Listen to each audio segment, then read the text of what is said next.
नमस्कार। पूर्णचंद्र कांडपाल जनजागृति का episode number 1004 1004। आज मैं छोटी बच्चियों की चर्चा आपसे करता हूँ जिन्हें अंग्रेजी में उनको कहते हैं टीनेजर्स। टीनेजर्स 19 वर्ष से लेके नीचे को अगर लें तो 13 तक होता है। 13 से 19, 13 और 19 के बीच को टीनेजर कहते हैं। ये 19 से भी छोटी बच्चियों की मैं आपको चर्चा कर रहा हूँ, खास करके जो मिडिल स्कूल में पढ़ती हैं, कक्षा 6, 7, 8 में, विशेषकर मैट्रिक तक भी। एक रोग है बच्चियों में देखा गया है, मनोवैज्ञानिक इस रोग का नाम रखते हैं हिस्टीरिया। अब ये हिस्टीरिया क्या चीज़ है? हिस्टीरिया एक मनोवैज्ञानिक एक ऐसा रोग है जिसमें एक भावनात्मक मानसिक उसमें नियंत्रण नहीं होता है उसका व्यक्ति का, उस बच्ची का, और उसमें तनाव होता है, डर होता है, महत्वाकांक्षा होती है, एक ऐंठन पैदा होती है, एक दौरा उसको पड़ता है, सांस फूलती है और घबराहट होती है। लोग कहते हैं इसको देवता आ गया, कभी कभी ऐसा भी कह देते हैं। ये होता है हिस्टीरिया मनोवैज्ञानिक। ये एक रोग है इन बच्चों में, खासकर लड़कों में नहीं होता है और लड़कियों में ये होता है। अब आपने सुना होगा कि कभी कभी कक्षा में, स्कूल में लड़की को देवी आ गई जी। अब कैसे जी आए, बुलाओ जी, इसके माँ बाप को बुलाओ। मैडम तो यही कहेगी, अध्यापिका, कि कोई या झाड़े वाले को बुलाओ। लोग कहते हैं ना, झाड़े वाले को बुलाओ, उनको सबको पता है ये कैसे सही होता है। कोई कुछ कहेगा, कोई कुछ कहेगा, कोई मिर्गी आ गई भी कह सकता है। अब फिर अभिभावकों को बुलाया जाता है, अभिभावकों से पूछताछ होती है ऐसा क्यों हुआ।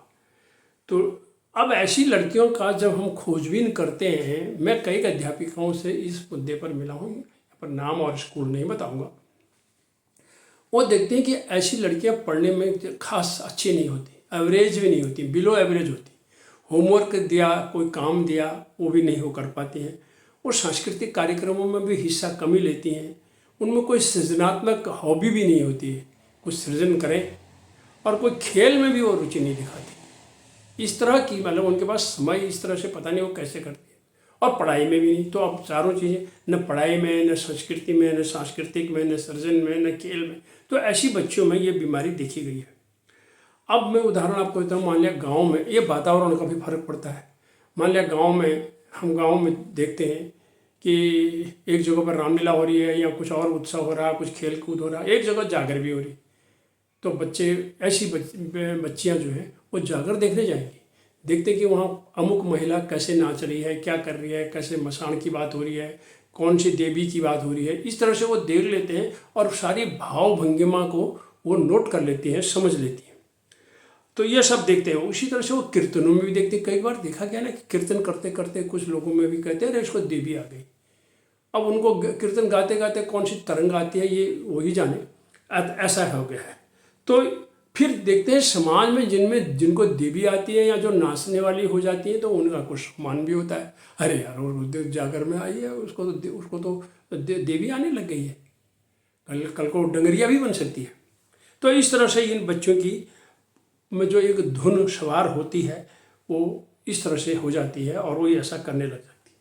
अब मैं आपको ये बताऊं, अगर इन बच्चों का वातावरण ठीक हो, इनको अच्छी तरह से शिक्षा ज्ञान मिले, इनका अध्ययन ठीक हो, तो इनको कौन बताए कि 1984 में बचेंद्री पाल उत्तर काशी में किशन सिंह जी की बेटी थी और वो गाढ़ गधेरों को लांग करके हजारों एवरेस्ट पर चढ़ गई, देश की पहली महिला, हमारा तिरंगा फहरा दिया, उनको मशाल नहीं लगा।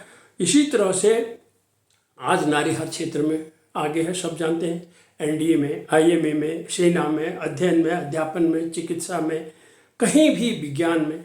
अब मैं आपको बताता हूँ, मनु भाकर को लीजिए। अब 2004 में उन्होंने 2 कांस्य पदक जीते पेरिस ओलंपिक में, उन्हें खेल रत्न पुरस्कार भी मिला। पीवी सिंधु बैडमिंटन में है, 2016 में रियो ओलंपिक में सिल्वर मेडल मिला, 2020 में टोक्यो में फिर कांस्य पदक मिला।